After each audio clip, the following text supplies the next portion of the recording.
നമസ്തേ. ഓം ശ്രീ മാത്രേ നമ. ശ്രീദേവി അസ്ട്രോളജിക്കൽ ചാനലിലേക്ക് ഏവർക്കും സ്വാഗതം.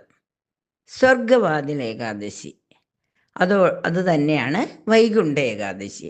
ഈ ദിവസം തന്നെയാണ് മഹാഭാരത യുദ്ധത്തിൽ പാർത്ഥൻ്റെ സാരഥിയായി നിന്ന ഭഗവാൻ ഇങ്ങനെ യുദ്ധം ചെയ്യാൻ വിഷമിച്ചിരിക്കുന്ന പാർത്ഥനെ കണ്ട് പാർത്ഥനെ സമാധാനിപ്പിച്ചുകൊണ്ട് പാർത്ഥന് ഗീത ഉപദേശിച്ചു കൊടുത്ത ദിവസവും ഇന്നാണ്.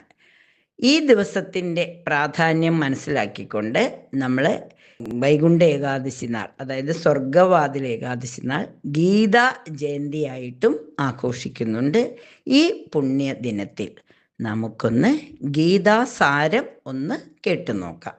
ആദ്യം വലിയൊരു ലോകതത്വം പറയുന്നതിന് മുമ്പായിട്ട് ഈ കവി ആദ്യം ഭഗവാനെ വർണ്ണിച്ചിരിക്കുന്നതെന്ന് നമുക്ക് ആദ്യം ഒന്ന് കേൾക്കാം. കാരണം ആ തേരിൽ പാർത്ഥൻ്റെ സാരഥിയായി നിൽക്കുന്ന ഭഗവാന്റെ വർണ്ണന നമുക്കൊന്ന് ശ്രദ്ധിച്ചു നോക്കാം. ചേലില മൗലിയിൽ പിലി ചാർത്തി, കോലുന്ന നെറ്റിയിൽ ഗോപി ചാർത്തി, ചെന്താമര ഈതൽ കണ്ണിനേറ്റം, ചന്തം കലർത്തും മഷിയെഴുതി, ഉൾപ്പൂവിനാനന്ദമേകി വാഴും എൽപ്പൂവിനൊത്തോരു നാസയേന്തി, തൊണ്ടിപ്പഴത്തിനു നാണമേകും ചുണ്ടിൻ്റെ മാധുര്യമിങ്ങും വീശി, കർണങ്ങളിലുള്ള കുണ്ഡലങ്ങൾ ഗണ്ഡതലങ്ങളിൽ മിന്നലാർന്നും, ഹാരാദി ആഭരണങ്ങളേന്തി മാറിന്നു ശോഭയിരട്ടിയാക്കി, മഞ്ഞപ്പട്ടങ്ങു ഞൊറിഞ്ഞുടുത്തു മഞ്ജുവ മന്ദസ്മിതവുമായി, പാർത്ഥനു സാരഥിയായി നിന്നു ആർത്തി വിനാശനൻ വാസുദേവൻ. എല്ലാ ദുഃഖങ്ങളും അകറ്റുന്ന ഭഗവാൻ അങ്ങനെ നല്ല പുഞ്ചിരിയുമായിട്ട് പാർത്ഥൻ്റെ സാരഥിയായിട്ട് നിൽക്കുന്ന ആ വർണ്ണനയാണ് നമ്മളിവിടെ ശ്രവിച്ചത്. ഇനി അപ്പോൾ ആ പാർത്ഥൻ്റെ ആ മനോഗതം നോക്കാം.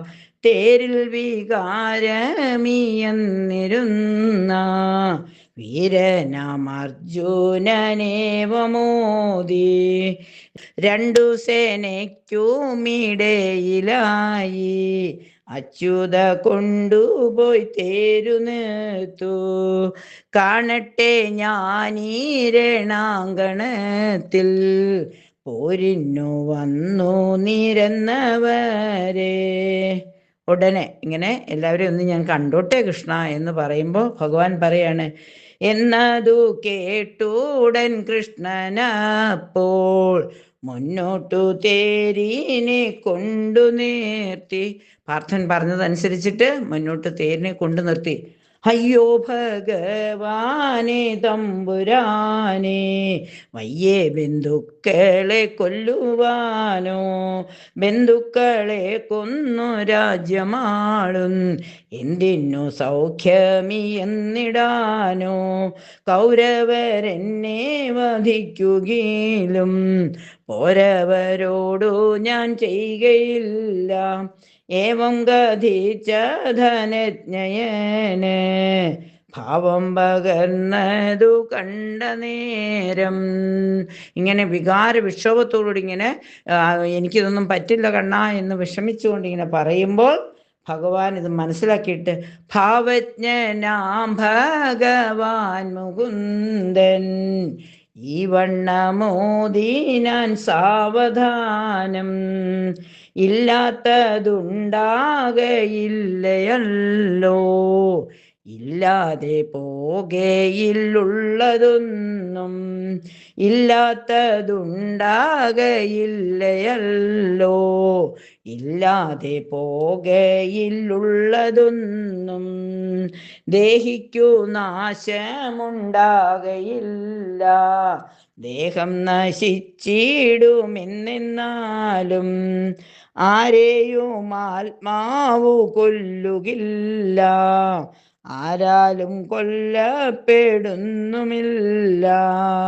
ജീർണിച്ച വസ്ത്രമുപേക്ഷിച്ചിട്ട് തൂർണം ധരിക്കുന്നു വേറെ ദേഹം.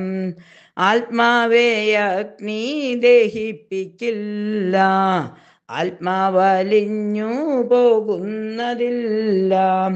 ആത്മാ ജനിച്ചു മരിക്കുമെന്നാ ആത്മാവിൽ നീ കരുതുന്നതെന്നാൽ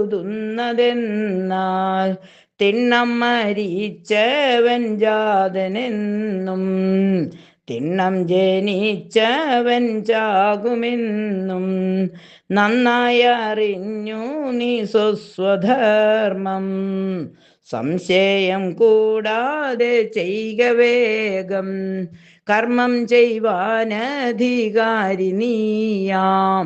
കർമ്മഫലമതിലോർത്തിടൊല്ല, കർമ്മഫലത്തിനു മോഹിയാതെ കർമ്മങ്ങൾ ചെയ്യുക ഈശാർപ്പണമായി. പത്തിന്ദ്രിയങ്ങളും കീഴടക്കി ഒത്ത മനസ്സുമേകാഗ്രമാക്കി പുണ്യപാപങ്ങൾ ഉപേക്ഷിച്ചിട്ട് തുല്യബുദ്ധിയോടെ വാണിടേണം, തുല്യബുദ്ധിയോടെ വാണിടേണം. ഇങ്ങനെ ഓരോരോ തത്വമോദി ഭംഗിയാൽ പാർത്ഥനെ ബുദ്ധനാക്കി. വിശ്വാസം കൂട്ടുവാൻ വാസുദേവൻ വിശ്വരൂപം കാട്ടി നിന്നു തേരിൽ. എല്ലാറ്റിലുമെല്ലാം ഞാനാണെന്നും എല്ലാം എന്നിലെന്നും കണ്ടിടേണം. നൂലിൽ മണികൾ പോലെന്നിലെല്ലാം ചേലിൽ കോർത്തുള്ളതെന്നോർത്തിടേണം.